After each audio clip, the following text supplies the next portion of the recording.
Hello, Merry Christmas. Is it Merry or Mary? I know it's Merry. Merry Christmas, JP here. It's that time again. And no, I don't mean governmental shutdown time. It's that time for the weekly knowledge from Jimmy and I. It's week 5. What's happening, Jimmy? Oh, man. Right before Christmas, you'd think things would slow down a little bit, but no. It's been a chaotic week, man. I'm telling you, it's been balls to the wall. Yeah, how about you? Same here. I tell you what, man. President Trump, that man, I just love him. The president is so far ahead of everyone. I mean, it's just funny to me. Mm-hmm. You remember that a couple weeks ago, he had that meeting in the Oval Office. He had Pelosi, and Pelosi said in that meeting, you have the House, you have the Senate, you have the White House. You don't have the votes for the $5 billion. Yeah. Remember when she said that? Oh, yeah. And he kept saying, but Nancy, I do. You see, I do have the votes in the House. I just don't want to waste time. And guess what? They took the vote. Trump was right. Yeah. As usual. And I'm not the type of person, to just throw around cliches. I'm not a cliche type person. I don't go around quoting stupid shit. Like when they say the president is playing chess and everyone else is playing checkers, that's exactly what it is. Yeah. 3D chess, 24D chess. 4D chess. Do you got any cliches? You want to talk about any cliches? You got any cliches that you go around saying? I don't know. I can't think of any right now. Actions speak louder than words. Ignorance is bliss. You can't judge a book by its cover. That kind of stupid stuff. I'm trying to think of one. Curiosity killed the cat. Yeah. That's true. I've got a couple cats. I'm a pet owner. Especially when they're young, curiosity does kill them. But when they get older, all they do is eat, sleep, and, look out the window. Yeah. Almost said something else. We have another great show planned today. I'm going to play the top clips of the week, and a little later on, Jimmy's going to get into his news. Right now, the big story going on is the government shutdown. Only about 25% of the government's being shut down right now. Social Security checks are still being sent out. Mail is still being delivered. Santa Claus is still coming, It's not Armageddon like everyone in the media wants to point out. I mean, the reindeer will still get paid. But let's go ahead and get this show on the road with the number one clip of the week. Well, actually, I wanted to remind everyone about that Oval Office meeting on, I think it was, December 11th? Pretty sure it was on December 11th. Cut one, go. That's what the House Republicans could do if they had the votes. But there are no votes in the House, a majority of votes, for a wall, no matter where you stand. Exactly right. If I needed Keep your ears on Pelosi. Keep you listening to Pelosi now. the votes for the wall in the House, I would have them in one session. Well, then would go be do done. it. Go do it. It doesn't help because we need 10 Democrats in No, the don't Senate. put it on the Senate. Put course. it on the negotiation. Okay, let me ask you this, and we're doing this in a very friendly manner. It doesn't help for me to take a vote in the House where I will win easily with the Republicans. You will not win. It doesn't help to take that vote. Did you hear what she said? You will not win. They don't call her Nutty Nancy for a reason. Because I'm not For no gonna reason. get the vote Don't put of it the on Senate. I need 10 senators. That's the Mr. problem. President, you have the White House, you have the Senate. I have the you White House. The White of House is done, and the House would give me the vote if I wanted it. But I can't because you I need, can't- Nancy, I need you 10 can't. votes from Chuck. No, All right, let me Mr. say President, something here. Let me just say one thing. The fact is, you do not have the votes in the House. Nancy, I do. You do not And have we the need- votes. You do not have the votes in the House. Now, how long has she been in politics? Since Lord. Moby was a little tiny fish, since Moby Dick was a minnow, she's been in politics. I mean, she's older than the Crypt Keeper and Skeletor put together. Border Take the security. vote, we'll Nancy, find out. Nancy, we need border security. It's very simple. Of course we do. We need border security. Now, he made them look foolish. Now, Trump has only been in politics since what, 2015? I mean, less than a high school term. He's been president barely 18 months. He took office in January 2017. Let's say January 2019 will be 2 years. And he's making these career politicians look stupid. The point of this video is, and it's going to set up a lot through the rest of this show, you don't have the votes in the House. Now, how many times did you hear her say it? You don't have the votes in the House. Damn, Jimmy, I can't even do the voice this week. Anyways, so yesterday, the president fired right back at those dipshit on the left, and he said this. Cut two, go. The other night, as you know, we had a vote on border security, and I think we want to discuss this just for a second. But the House of Representatives voted 217 to 185, approving strong border security and the money necessary to take care of the barrier, wall, or steel slats, whatever you want to call it. Is that Pelosi standing next to him? No. Hey, no, never mind. It's all the same. It was a tremendous evening for the Republicans, to be honest with you, because the level of spirit, the level of happiness, a lot of people came out. They said they have never seen, one man in particular, he's been there for over 20 years, he said, I've never seen spirit or enthusiasm like this. They came from all parts of the country. A couple of them came from other parts outside. So I say all parts. He doesn't have the best way with words. I think what he's trying to say there is people came in, and when he says people, he's referring to members of the House, Republicans in the House. And he said they had to come in to make this vote, and they flew in from all over the country. House members from South Carolina, the House members from Florida, the House members from Washington, House members from California, Maine. They flew in just for this vote. And he's saying the enthusiasm to come vote for this $5 billion to build a wall on the southern border. Moving on to clip number 3. Now, we're running short on clips this week, so I wanted to show what happened when the Republicans finally, well, the House of Representatives, rather, finally did vote in the House. When Nancy said, you don't have the votes for it, you don't have the votes in the House. This vote, the A's are 217 and the nays are 185. The motion is adopted without objection. A motion to reconsider is laid on the table. Bottom line is Trump was right. Pelosi was wrong. He smoked them. He made them look stupid.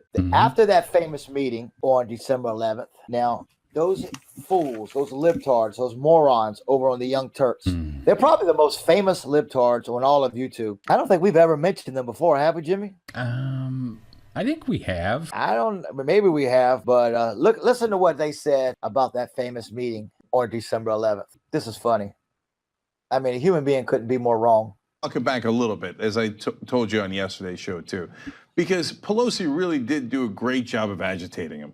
And she called it the Trump shutdown, and eventually at the end of the 16-minute interaction, he was finally like, okay, yeah, it is my shutdown. What are you going to do about it, right? And in that case, she was like, oh, you won't get the votes in the House, even from the Republicans, poke. He's like, oh, yeah, I will. No, you won't, poke. And he's like, oh, yeah, I get it right away. Now, this, keep in mind now, this was before they actually voted. Now, she knows the vote better than he does. Of course, he doesn't know anything, right? Of course, he hasn't. He doesn't know anything, right? He's such a turd. Prepared, and she knows that. So now, since he publicly declared it, there's a world of pressure on the Republicans in the House to get him those votes, which they don't have. She was right. Which they don't have. She was right. No, actually, dipshit, she was wrong. He was right. So now he's put them in a difficult situation. They're all in a panic because the idiot got goaded into saying, I can get it right away. Oops. See, I wish I could. He is such a damn stupid ass. It gets under my skin. Makes me want to scream. Ultimately, who was right and who was wrong? Tell me, Jimmy. Tell me. Go ahead, tell me. I'm going to say President Trump was 100% correct. Ding, ding, ding, ding, ding, ding, ding, ding. Pelosi was right. It appears that Trump does not have the votes necessary in the House to secure the $5 billion for the wall. And so there is... Part of the government is set to run out of money or... Now, we know she got a nose job. You ever looked into the older clips from like 5 years and beyond of the Young Turks? She had her nose fixed. I wonder if that's her real chest. I don't know. I'm just asking. Just wonder. I'm asking for a friend. Funding by December 21st. So they got... Unless you know the answer. I don't. Okay. Got to pass something. But it appears that between now and December 21st, members of Congress are only going to work about 4 days. And there have been some pretty important votes as of late that the GOP just didn't show up. Her forehead's distracted me. I mean, she got a damn 5 head. Look at that damn head. God almighty. So Republicans are concerned that they are not going to have the votes necessary to fund the wall. So by Wednesday evening, okay, by yesterday. So she made an ass out of herself too. They said they don't have the votes in the House. We all know ultimately the president was right again, as always. When will they learn? You think they'll ever catch on? I hate to use a cliche, but he is so far ahead of everyone. It's not even funny. Ladies and gentlemen, it is now that time of the show we will get to Jimmy's News. Roll it.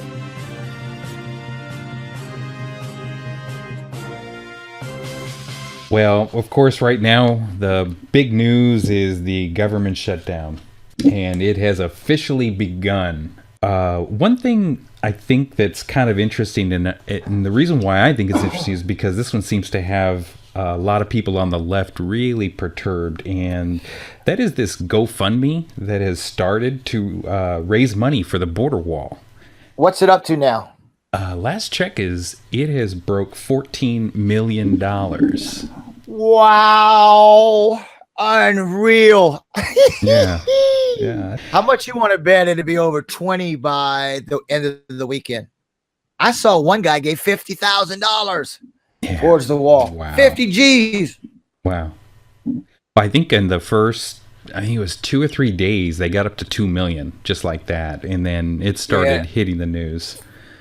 $5 here, $5 there. I think the average, I heard on the radio that the average donation is around $60, something like that. Yeah. The GoFundMe, it was started by a guy named Brian Colfidge. He's a U.S. Air Force veteran, Purple Heart recipient, triple amputee. And the website is gofundme.com/the Trump wall. It's not just Republicans that are donating. It is also Democrats. It is around, last I checked, it was around $60. And, but see, we're not getting just people who are voting for Trump now. I'm getting messages from many Democrats who say they support this wall. So, right. They want border security. Well, some do. And they're not all libtards. Most of them are, though. 9 out of 10. Yeah. They're not all dipshits like Dollamore and Jank.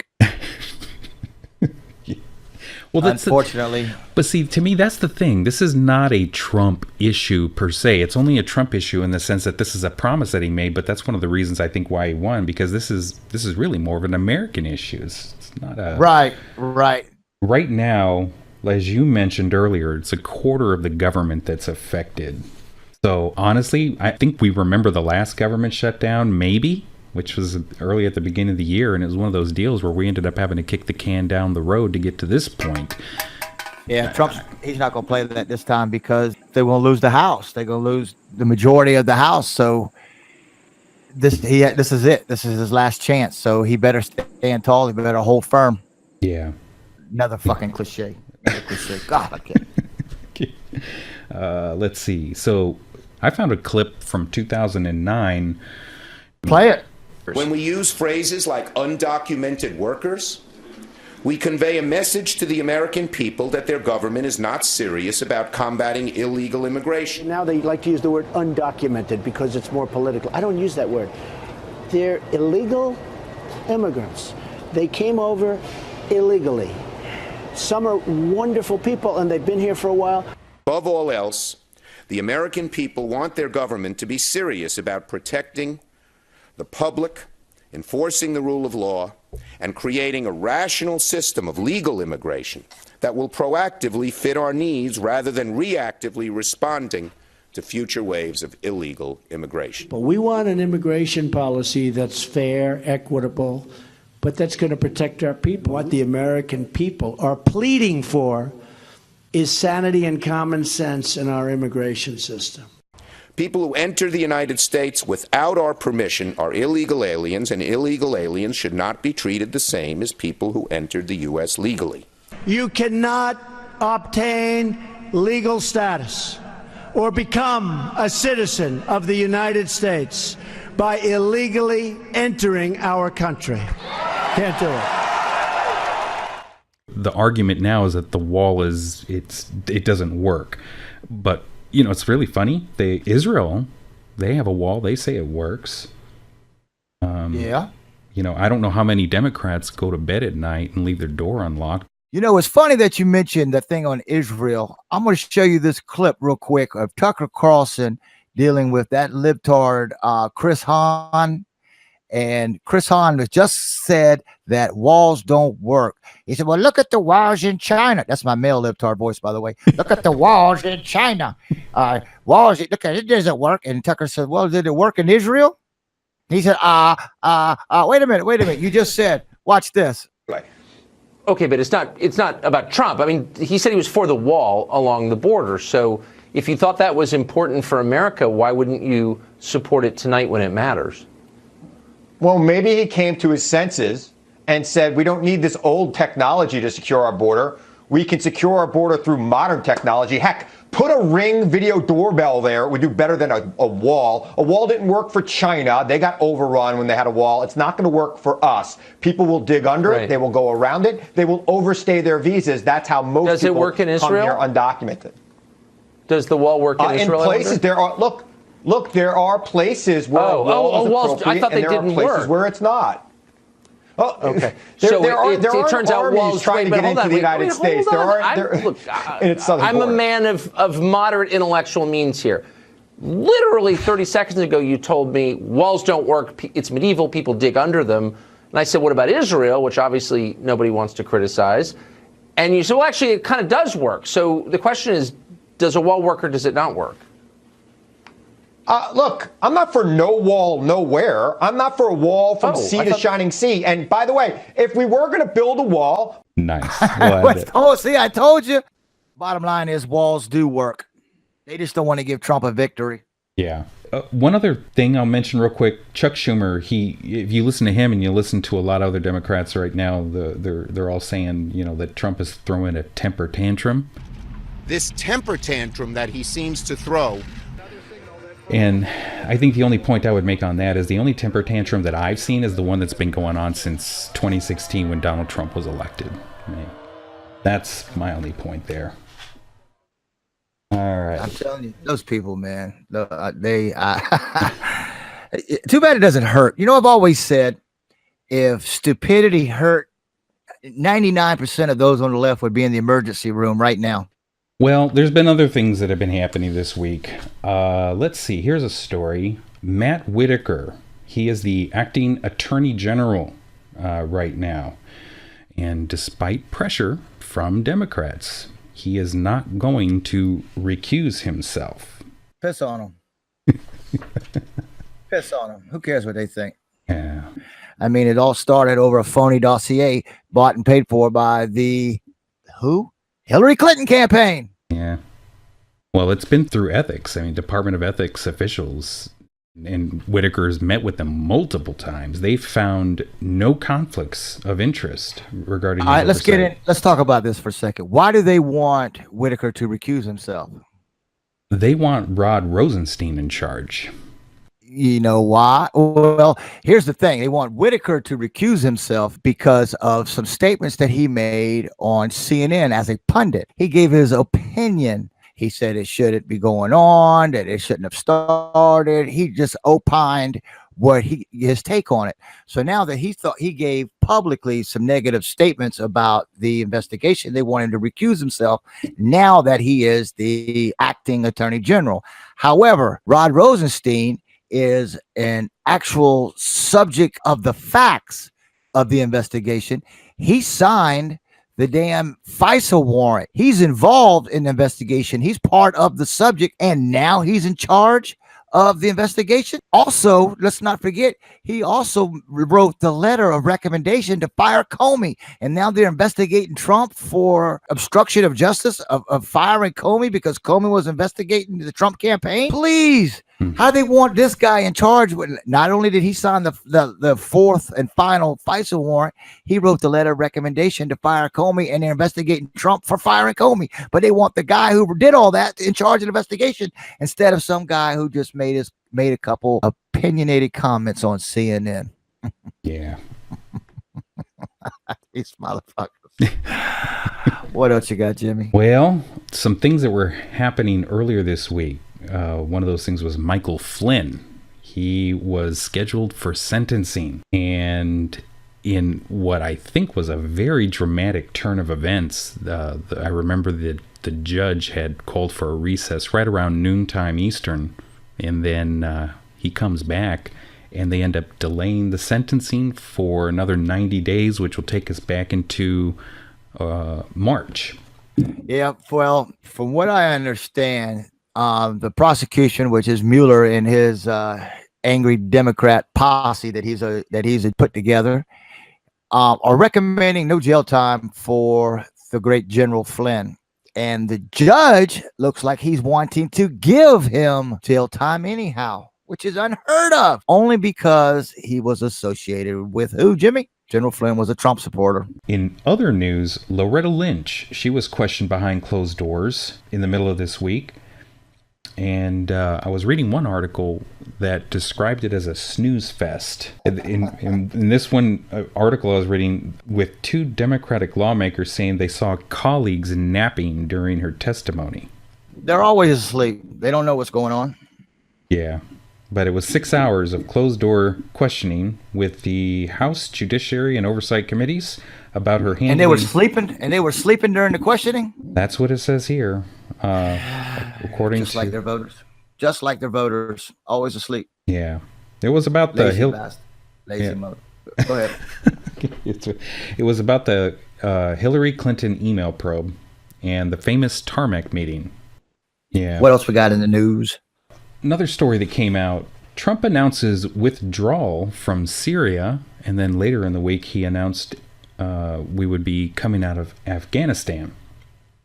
You know, I'm torn on that, and I know our supporters are probably torn on that too. But you shouldn't be surprised, because he did campaign on that he would be bringing the troops home. I would say, yes, I'm happy for the troops. I'm glad that they're coming home to be with their families. But then again, you got to think of our allies and what we've already done over there. More or less, he's definitely pissed off General Mattis. I mean, Mad Dog Mattis says, "Oh man, I can't deal with this no more. I'm out. I'm out of here." I'm with you. I'm a little torn too, and the one way that I'm able to kind of reconcile this is two things. First is I actually have kind of forgotten, why are we still there? So I do struggle with that a little bit. Well, they're crazy people, man. Those are crazy people, and what's going to happen is exactly what happened when Obama pulled them out. It's going to create a vacuum. They're going to start another ISIS type thing, and it's going to be chaos right back over there. And again, you've pissed off our allies. They're saying that they're never going to back the U.S. again in any type of war. Well, first of all, we don't need them. That's like Webster saying he's going to, Webster saying, "I'll never help you, Mike Tyson. I'll never help you in a fight, Mike Tyson." Mike Tyson doesn't need Webster's help.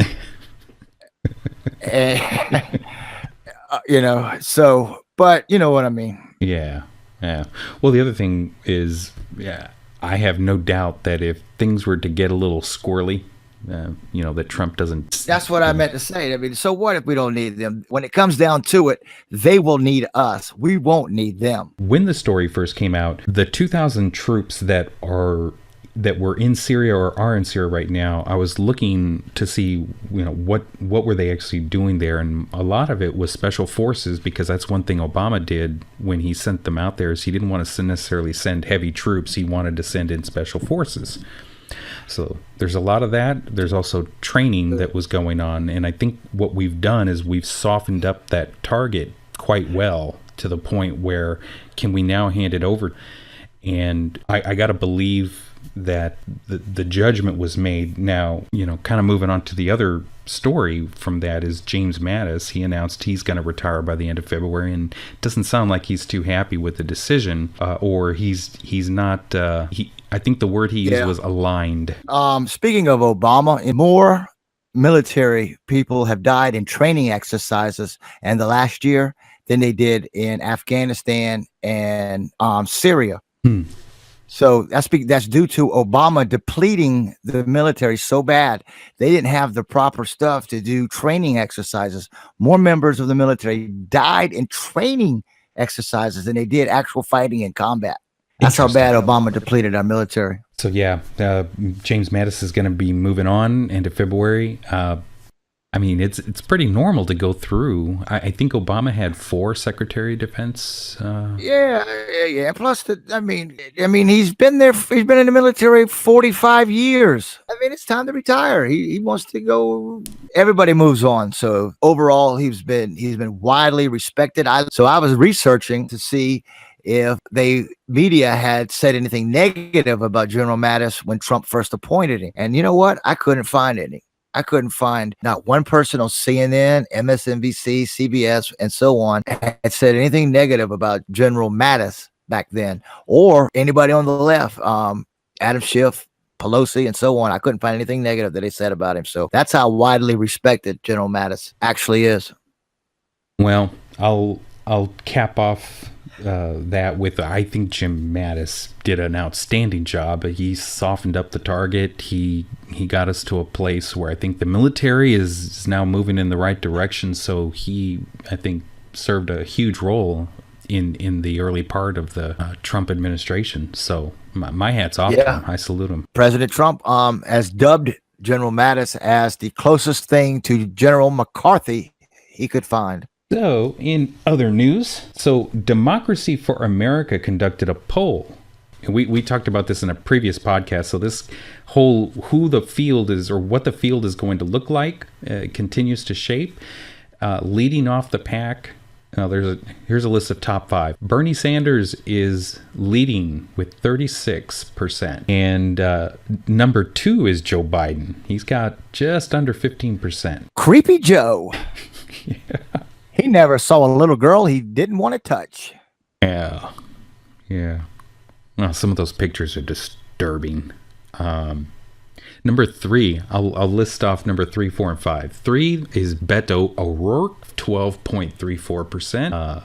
Lizzie Warren, Pocahontas, 7.89%. And Kamala Harris, 6.95%. I would, out of those 5, I can't see. I could never find myself to vote for. I don't care if Satan was the Republican nominee. If it was actually Lucifer himself, I would vote for Lucifer before I would any of those 5. I can't stand the politics of none of them. Now, to be honest, the only one that concerns me out of any of those 5, I could talk all day long about. I could pick apart each candidate. And you name any of the 5, I could say 25 negative things about them right off the top of my head. But the only one that really worries me out of those 5, and you could play this back later, a year from now or 2 years from now, the only one that really worries me is Beto O'Rourke. And I know in Texas, Ted Cruz beat him. Mark my words, Beto O'Rourke is the new superstar. He's the new Elvis in the Democrat Party. Mark my words, it's coming. Oh, and I found an article from thedailydot.com, and here's the headline. Beto O'Rourke cutting steak on Instagram is making people horny. What? This is just how weird they look at their candidates. Beto O'Rourke cut steak is making people horny. I just don't see the connection, but let's see what the article says. Yeah. Let's hear what the article says, rather. Well, it's hilarious. A lot of people, Texans and non-Texans, started following Beto O'Rourke on social media during his run for Senate.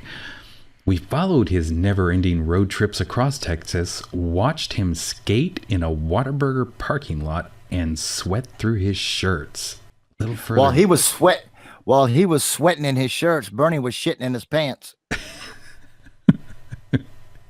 This is hilarious. This is a guy named Evan Ross, and he posts on Twitter with a picture of Beto O'Rourke with his finger in his mouth. And he says, Beto O'Rourke is cutting up flank steak over an Instagram in case anyone asks how it is I got pregnant.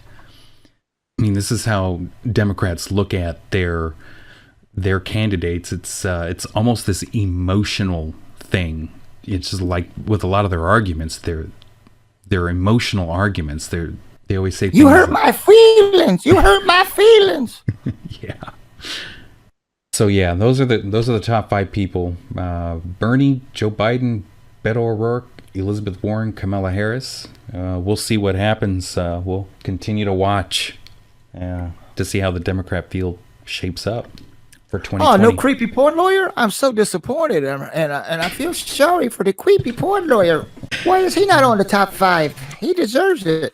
Him and Sloppy Daniels will be in the White House together. Can you imagine? Oh. But seriously, can you imagine Michael Avenatti giving a State of the Union address? Ladies and gentlemen, give a warm round of applause for Miss Stormy Daniels, and have the whole damn Chamber of Commerce stand up and applaud a damn porn star. Oh my goodness. So here's another story. The news cycle. Der Spiegel reporter fabricated facts for years. Der Spiegel. They are Europe's biggest selling news magazine. Yeah, I know where you're going with this. This is funny. Go ahead. Well, they said that one of its star reporters, his name is Klaus Relatius. He had fabricated facts in his articles for years, and yeah. When you say fabricated, and let's be honest, what was he doing? Talk about that. Explain that. Would you fabricate it as in lies, made stuff up? Yeah, you could also say fake news. Right. And who gave him Journalist of the Year? Please tell me. I believe it was CNN. Ding, ding, ding, ding, ding. Right. The guy who was the Rachel Maddow of where is he from? Germany? Yeah. CNN's Journalist of the Year was fired for fake news. Imagine that. I'm fired for lying, fired for making up stories. He was making up sources for years. Yeah. And then their feelings. And then we hurt their feelings when you call them fake news. It's equivalent to the N-word, according to Don Lemon. Yeah. And of course, they tried to distance themselves from him, but this is how they operate.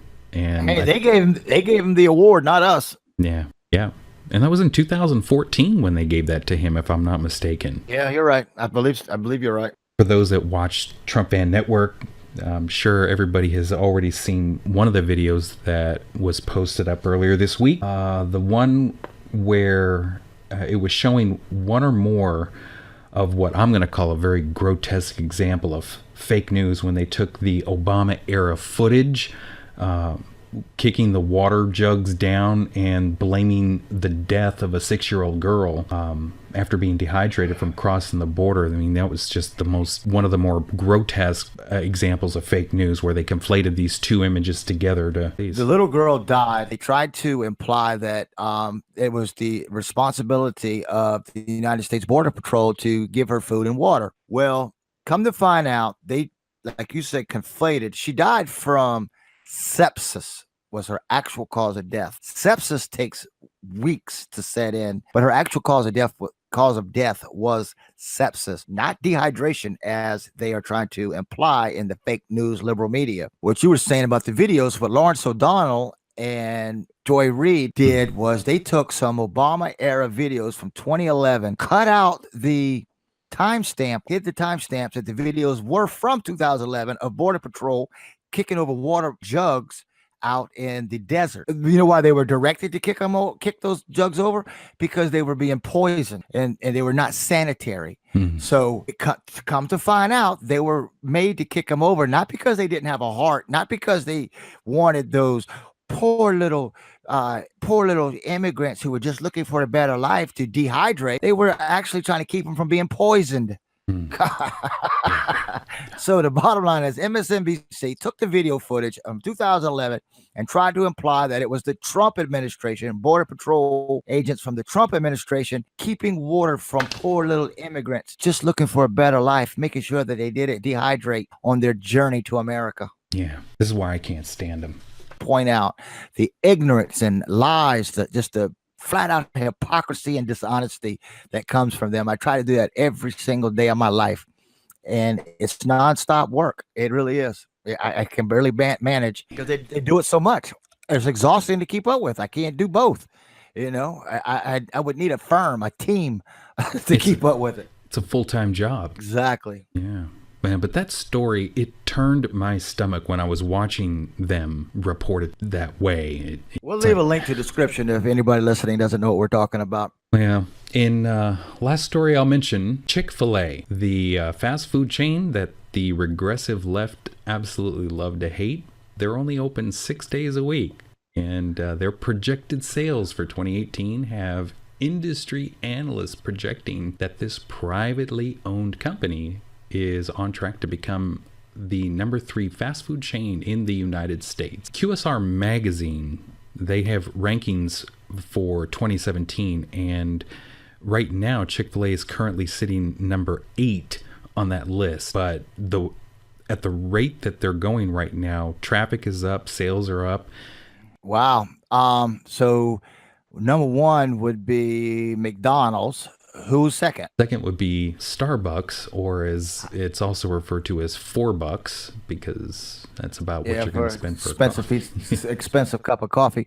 Where does Taco Bell fall on that list? Do you have it in front of you? Yeah, Taco Bell's number 6. As often as Taco Bell makes you go number 2, I think it'd be higher on the list. Yeah, right now Subway is number 3.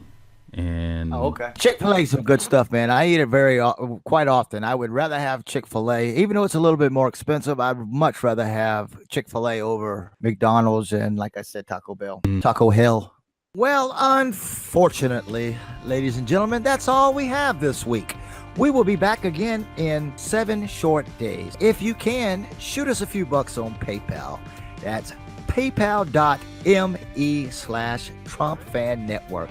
And don't forget to hit the subscribe button to the backup channel. It's very important, not just noise. Subscribe to Trump Fan Network 2. The link will be below in the description box and pinned in the comments. What else, Jimmy? What else we got going on? Anything? No, that's it. I'm looking forward to our next rendezvous a week from now. All right. Well, Merry Christmas, Jimmy. Thank you. You too. All right. Merry Christmas, everyone.